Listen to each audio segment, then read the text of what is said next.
nǹkan ṣe igi dá lóko tí ń para lé báyìí àjá tí ń jìn ó ti ń gbèrò ọ̀nà mi kòtó ni ó dẹ̀ ń dò yìí ká ni gbogbo ọmọ Yorùbá ọmọ káàárọ̀ jíire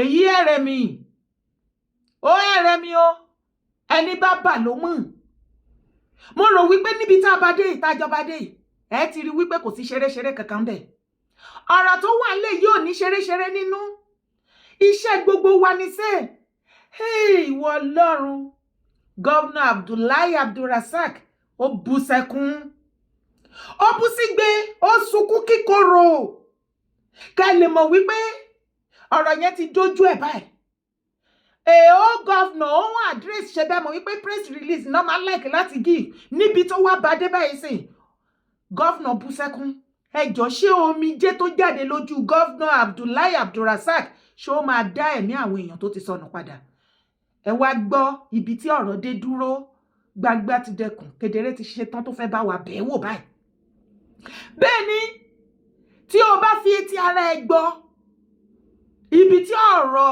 táwí tó ti dé tó ti ní agbára dé mo gbá wọn mo rí ni tẹ̀lé mi wá wo fídíò. Refugee over the age of 75 of your subjects in Europe. I like gambling and alternative patriots. The Emirate is versatile, and from the information I've been getting,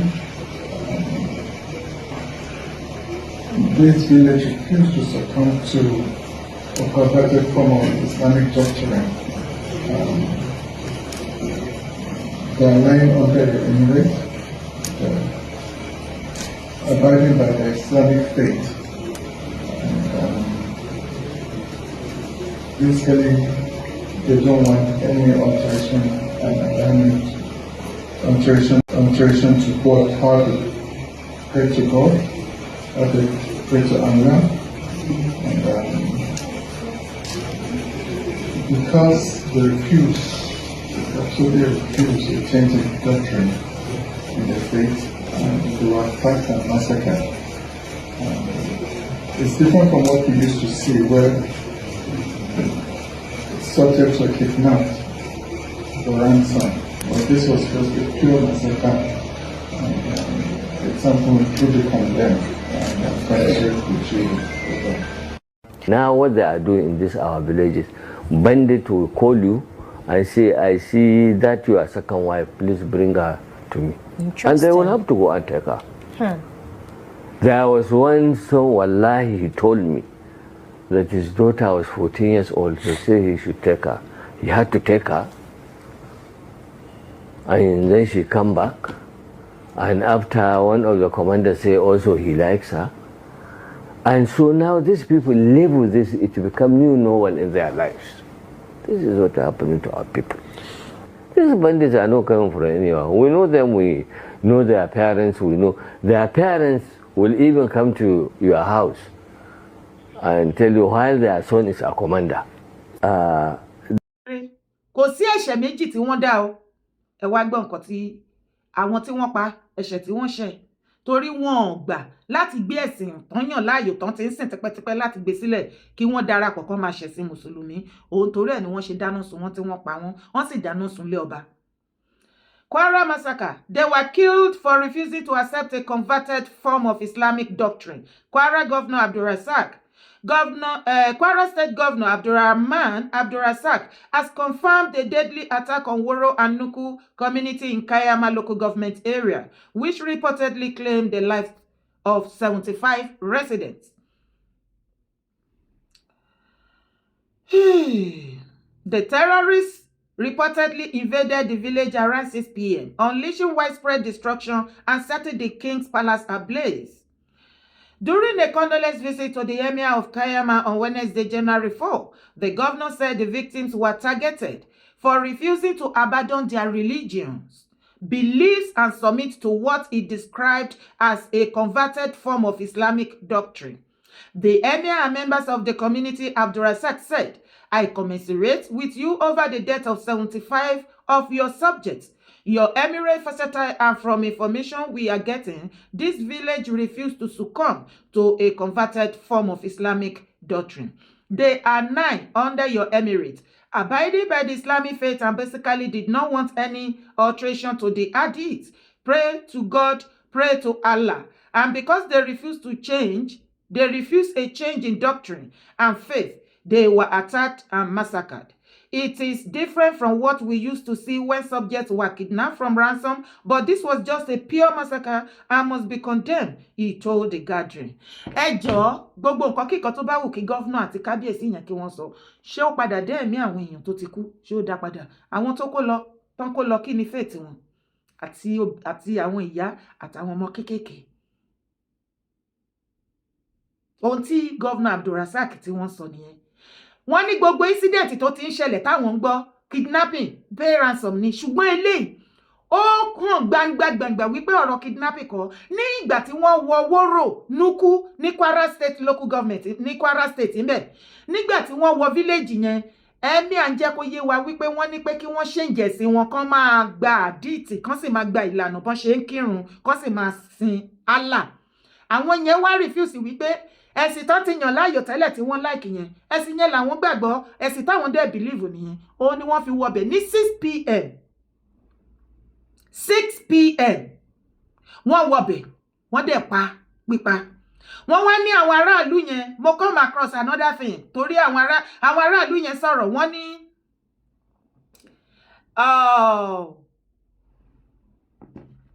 bí àwọn terrorists ṣe wọ village tó ti bẹ̀rẹ̀ iṣẹ́ náà ti ń pe àwọn army wa tí wọ́n fi ṣe nǹkan tí wọ́n fẹ́ ṣe tán, kò sí kankan, wọn ò rí army according to them. A younger brother of the traditional ruler of Woro, Mr. Ali Umar, told the news agency of Nigeria that the attacker invaded the community shortly after 5 p.m. Ìwọ Ọlọ́run. 162 people fear killed in Kwara State, one of the deadliest terrorist attacks in Nigeria so far.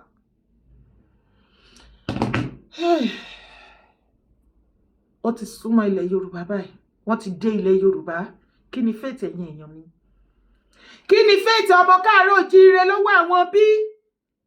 Ẹ̀yin Mùsùlùmí ilẹ̀ Yorùbá, ẹ̀yin chief imam sheikh, ẹ dákẹ́ mímímí. Ṣé ẹ gbọ́ nǹkan tí wọ́n sọ ní Kwara yìí ni? Wọ́n ní this is one of the deadliest attack látọ̀dọ̀ terrorists so far nígbà tó ti ń attack in Nigeria. About 162 fear dead ní Kwara. Hey, kí ni fate Ondo, kí ni fate Ekiti, kí ni fate Ọ̀ṣun, kí ni fate Ògùn, kí ni fate Lagos State, kí ni fate Ọ̀yọ́ State. Tẹ́ bá listen sí fídíò yẹn lára àwọn northerner bàbá tó ń sọ̀rọ̀ yẹn, ẹ ti rí bó ṣe worse, situation yẹn ti terrible. Wọ́n ti wá ṣe wípé wọ́n ní northern part of Nigeria, gbogbo wọn ni wọ́n mọ àwọn terrorists, wọ́n dá wọn mọ̀, wọ́n mẹbí wọn, wọ́n mọ family wọn, wọ́n mọ bàbá wọn, wọ́n mọ ìyá wọn, wọ́n níbi tó ní agbára dé. Àwọn ìyá wọn gan tún máa ń jáde tó máa lọ sí ilé kejì láàrin ọ̀rẹ́, nínú gúrùpù, láàrin ẹbí ládùúgbò ní northern part of Nigeria. Ńbẹ̀ páwọn ìyá àwọn terrorists yìí máa ń fi wọ́n yangàn ní wípé ọmọ òun ó jẹ́ ìkan lára àwọn olórí commander àwọn terrorists. Èyíkéyìí tó bá dé rí wípé wọ́n lẹ́ẹ̀kì nínú àwọn ọmọ aráàlú, wọ́n á lọ bẹ́ẹ̀ nìyẹn wípé terrorist lòun o, bandit lòun. Ọmọ èyí òun lọ́ọ̀fù ẹ̀, òun dẹ̀ fẹ́fẹ́ ni, wọn ò bí òbí ẹ̀rẹ̀ kó má yí ọ̀dà ẹ̀, ó dẹ̀ mú lọ nìyẹn. Bó jẹ́ ìyàwó aráàlú wọn ní náà tí ń bẹ̀ náà láìkì tán fẹ́fẹ́, ó ti di dandan tó bá ti náwọn lọ́ọ̀fù ẹ̀ kó má mú lọ. Aráàlú ò lè mí pé ké mọ́. Ṣé nǹkan tí ìwà tèmi dúró dè kó wá ṣẹlẹ̀ nílẹ̀ káàárọ̀ oòjíire lélẹ̀? Mo máa ń ké, mo máa ń ṣe tèmi. Níwọ̀n bá tágbára mi gbé, mo máa ṣe é o. Ẹ ṣé gan ni. Èyí ló mú Ọmọlúàbí family lórí ọ̀rọ̀ ṣì Sunday Adéyẹmọ Ìgbòho wípé à ń dúpẹ́, ọmọ Adéyẹmọ ní ìdúpẹ́ yìí ò tún tí ì tó, ká tún máa bá wọn dúpẹ́ jọjọ. Lára ìdúpẹ́ tí Yèyé Dára Ọmọlúàbí tí wọ́n dá lọ́wọ́ àwọn bàbá wa, àwọn olórí aládé, olórí ọlọ́ba gbogbo, bàbá wa Aláàfin, bàbá wa Onírìṣà, bàbá wa Ládọjà.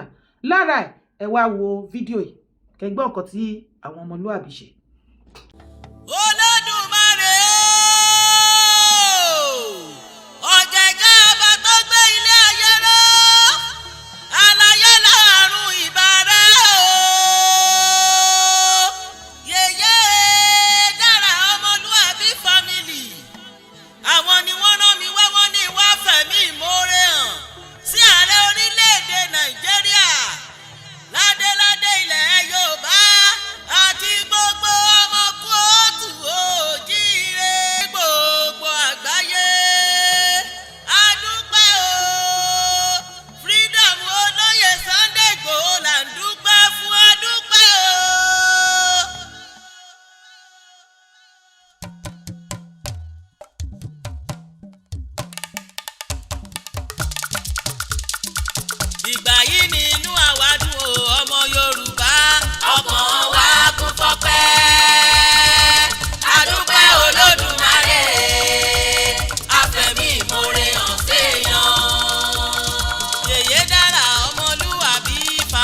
bàbá wa àti gbogbo ọmọ káàárọ̀ òjíire gbogbo ọmọ Yorùbá káàkiri gbogbo àgbáyé fún àdúró tí ìfẹ́ ìṣẹ̀tàn tẹ́ fi hàn sí ọmọ Adéyẹmọ. Chief Sunday Adéyẹmọ Ìgbòho ní ká máa dúpẹ́ lọ́wọ́ yín. Gbogbo àwọn ìyàwó wọn ní ká máa dúpẹ́, àwọn ọmọ wọn, ẹbí wọn, ará wọn, àwọn brothers, gbogbo àwọn ọ̀rẹ́ wọn, everybody, business partner, both home and abroad, wọ́n ní ká máa dúpẹ́ lọ́wọ́ ara wa, ká sì máa dúpẹ́ lọ́wọ́ gbogbo ẹ̀yin lọ́balọ́ba, gbogbo ilẹ̀ káàárọ̀ òjíire, gbogbo ilẹ̀ Yorùbá, gbogbo baálẹ̀, ìjòyè abèjìgbàlẹ̀kẹ̀ lọ́rùn, gbogbo ìyálọ́jà, ìyálóde, ìyálájé, gbogbo ọkùnrin, student, everybody, NURTW, wọ́n ní ká máa dúpẹ́ lọ́wọ́ gbogbo yín pátápátá. Kò sí ẹgbẹ́ kankan tí wọ́n ti ní ká dúpẹ́. Gbogbo ẹgbẹ́ Afẹ́nifẹ́re pátápátá wọ́n ní ká dúpẹ́ lọ́wọ́ gbogbo yín. Wọ́n lè ṣe gan ni. Chief Sunday Ìgbòho ní ká dúpẹ́ lọ́wọ́ yín. Èyí ló mú gbogbo Yèyé Dára Ọmọlúàbí family tá a fi ń dúpẹ́, tá a ṣe gbogbo nǹkan tí a ṣe. A fi ọwọ́ ọmọdé a fi ṣe, ẹ fi etí àgbà kẹ́ fi gbà á, kẹ́dẹ̀ fi gbọ́ lọ́wọ́ wa ṣe gan ni. Ibẹ̀ ni kọ́kọ́ náà la tún lọ. Ọ̀rọ̀ tó ń ṣẹlẹ̀ ní ìlú láàrin kábíyèsí wa ní Ṣakí, Ọ̀kẹ̀rẹ̀ of Ṣakí, àti kábíyèsí ìlú ó mà ti dojúrú o. Mo ní ẹni etí tó bá gbà lọ kó tó padà gbábọ̀ ibi tí ọ̀rọ̀ yẹn dé dúró. Ẹ̀yin èèyàn mi, kábíyèsí ọba Kìlání wọ́n ti sọ̀rọ̀ sókè o. Kì í ṣàwọn nìkan, gbogbo ọmọ ìlú ló ti pariwo síta o. Wọ́n ní láyé Ọ̀kẹ̀rẹ̀ of Ṣakí kò tó bẹ́ẹ̀ láti yọ baálẹ̀ wọn. Wọn ò tó bẹ́ẹ̀, wọ́n ní àfi tó bá fẹ́ kí Ọ̀kẹ̀rẹ̀ of Ṣakí kí wọ́n dá ogun sílẹ̀. Mo ní tó báyìí ní kí ló dé? Ẹ jẹ́ a gbọ́ ọ̀rọ̀ lẹ́nu wọn àti baálẹ̀ ìlú fúnra lára wọn àtàràlú wọn. Ẹ jẹ́ a gbọ́rọ̀ wọn. A gbàdúrà wa inú wa ó dùn, ayọ̀ ó sì kún ní orí bá a ṣe fẹ́. Ohun tí ó ṣẹlẹ̀ tí a pe ẹ̀yin olóòtú kí ẹ bá wa gbọ́ ni pé ọ̀rọ̀ tí ń lọ ní ìgboro ní èyí tí bàbá wa kábíyèsí tí wọ́n jù sórí afẹ́fẹ́ sí àgbáyé, ohun tí wọ́n fi ń kàn wá kì í ṣe titi wa rárá, látàrí pé àwọn ọmọ tí wọ́n ń sọ yẹn tí wọ́n ń sọ fún wa bí kéwọn kẹmọ parọ́ mọ́ ni òun ló jẹ́, látàrí pé àwa pẹ̀lú wọn àìsàn ń jà, gbogbo ohun tá a sì ṣe láti ṣe. Nígbà tí ọ̀rọ̀ yìí ṣẹlẹ̀ àṣẹ wọn àrò wọn kọ́ dá wa dúró lákọ̀ọ́kọ́ wípé àwọn dá wa dúró àti baálé ẹ̀kẹ́lì á ní láti yẹn lẹ̀bẹ̀ títí wọ́n ní kò sí ohun tọ́jọ́, wọ́n kọ̀wé ìdádó à ń bẹ láti gbà ní. Èyí tí wọ́n tún gbé dé ní ìsìn gan ìgé nígbà tí wọ́n tún ṣe tán wọ́n tún bẹ̀rẹ̀, wọ́n tún lọ́ọ́ pè wá pé àwọn kọ̀wé ìdádó á ti pòrè ọ̀dọ̀ àwọn parapọ̀ tá a sọ fún wọn lé pé ọ̀rọ̀ yìí gan ti sú àwọn parapọ̀, wọn ò rí nǹkan kan ṣe sí. A lọ ọ̀dọ̀ ya tó bí kábíyèsí, a lọ sọ fún wọn pé ẹ bá wa bẹ bàbá, a ní bàbá méjì àwọn náà là ń tẹ̀lé, kí wọ́n jèbùrẹ́ kí wọ́n fi èdúnú, kí wọ́n ṣe sùúrù pé nítorí náà nǹkan ni pé gbogbo ohun tí a fẹ́ kí wọ́n ṣe fún wa, kí wọ́n pè wá kájọ sọ̀rọ̀. Àwọn wọn ní wọ́n pé náà lọ́pọ̀ nínú ààfin tí wọ́n mọ̀ sọ ohun tí wọ́n ń sọ. Àwọn kí wọ́n pè wá kájọ sọ̀rọ̀, tí wọ́n bá ti gbọ́ ohun tá a fẹ́ sọ ọ̀rọ̀ parí. Ṣùgbọ́n ní tó bá sọ̀rọ̀ tó bá sọ fún bàbá, wọn ò ní wádìí ẹ̀ wò mọ́, wọ́n bẹ̀rẹ̀ sí ṣe ni. Ìyá wọn alọ́ọ̀dọ́ ìyá wọn alọ́sọ àti mọ́gàjì ilé àti ẹni tọ́tọ́ jẹ́ mọ́gàjì kejì náà alọ́ọ̀bẹ̀ wọn kí wọ́n bá wa bẹ̀ wọ́n. Ẹni tọ́jà búrò wọn alọ́ọ̀bẹ̀ wọn. Síbẹ̀ náà gbàtàrí apadà ríwe pé àwọn dá mi dúró, àwọn pa baálẹ̀ lọ ààrẹ léyìí tó jẹ́ pé nígbà tí ọjọ́ ti ń jẹ́ ayé baálẹ̀ lọ àti àwọn bàbá tó jẹ́ àwọn bàbá tiwọn wọ́n jọ ń ṣe ni, kò síjà kò síta, ọ̀rẹ́ náà ni wọ́n jọ ń bára wọn ṣe. Àṣàbàrí làwọ̀ ayé oúnjẹ mẹ́kùn àwọn èèjà àǹfààní. Mo bẹ̀ Ọ̀kẹ́ kọ́mọ́ bá a yẹ o, kọ́dàmù kọ́mọ́ bá a yẹ o, àwọn bàbá wo ò ṣe é bẹ́ẹ̀ o, àwọn bàbá tó wọ́n bí wa wọn ò ṣe é bẹ́ẹ̀ o. Ẹsẹ̀ tí ń gbé kọ́mọ́ gbé kọ́dàkùn mọ̀fọ́lọ́hùn bẹ́ẹ̀, mo fa àwọn bàbá wa mo fi bẹ́ẹ̀. Kọ́mọ ẹsẹ̀ tó gbé yìí ó ti ga ju tiwa lọ o, nítorí àwọn ẹnìkan kí sì bá wa joyè, àwọn ọmọ alẹ́ ìlú àwọn èèyàn baálẹ̀ ìlú o, àìyọ ẹ dákun ẹgbàwẹ́ yìí ìjọba àfógun àfọ́tẹ̀mọ́jọ bàjẹ́ gbogbo olùsákí ẹgbàwá o, tí baálẹ̀ ìlú ọba ṣiṣẹ́ wẹ́ẹ́ yọ o. Ọmọ tó bá ní òun ọ̀jẹ̀ láì ṣiṣẹ́ káyì égò ní tóbi kí lè mọ́ mọ́ ògbé, ọmọ òun kò lè tójọ́ mẹ́ta. Nígbà tí ewu ayé bàbá wọn lásẹ̀ fi sọ̀lá fi najá. Ọkọ ní gbogbo ohun tó lè ṣẹlẹ̀ gba ọmọ adé ayé kò sẹ́ni ìjọba adé lẹ́ẹ̀lú o, táwọn aráàlú àwọn ọmọ ọ̀yá ni ọba yọ, àwọn tá a fi jẹ́ ọba yọ, kò sẹ́ni ó lè yọ, kò sẹ́ni ó lè bọ́lẹ̀kẹ̀ lọ́rùn rẹ̀. Gbogbo ọmọ bíi àmì ayé kọ́ ọmọ ọgbọ́, kò sẹ́ni ó lè bọ́lẹ̀kẹ̀ lọ́rùn ọba lẹ́ẹ̀lú ó tọ̀ wọn ò sí o ṣùgbọ́n ẹja ṣe ń tọ́bí nàbí torí kò sẹ́ni tó lè gbá agbe kó lérí àkùkọ kò sẹ́ni tó lè gbógbe kó lérí àkùkọ. ṣé ń gbọ́ nínú fídíò tí mo gbé jáde ní ṣé àná ni àbí ìjẹta mo ṣe àlàyé yẹn bẹ́ẹ̀ ẹ̀dẹ̀ gbọ́rọ̀ lẹ́nu kábíyèsí ọ̀kẹ̀rẹ̀ of Ṣakí fúnra lára wọn ìdí tí wọ́n ṣe yọ Baale Kìlání kì í ṣe wípé wọ́n kàn déédéé yọ wọ́n èmi ò fẹ́ understand ẹ̀yin ará ìlú o ọ̀rọ̀ ẹ̀yin ará ìlú ṣòro o ẹ ṣòro ó gbìjà o ṣùgbọ́n ṣá gbogbo tó ṣókùnkùn sí ènìyàn kedere ni sí Ọlọ́run gbogbo ẹ̀yin ọmọ Ṣakí gbogbo ẹ̀yin ọmọ ìlú à mo kí yín mo kí yín o àlàáfíà ni èmi dára ń pè fún láàrin yín o kábíyèsí o ọ̀kẹ̀rẹ̀ of Ṣakí kádé kó pẹ́ lórí ìrùkẹ̀rẹ̀ kó jẹ títí kó dọkíní kẹ́ṣọ̀ ọba kó jẹ kó pẹ́pẹ́pẹ́ o baálé ìlú à mo kí yín o àgbo àtọ yín o mo kí yín o mo kí yín o mo kí gbogbo yín gbogbo ọmọ ìlú pátápátá.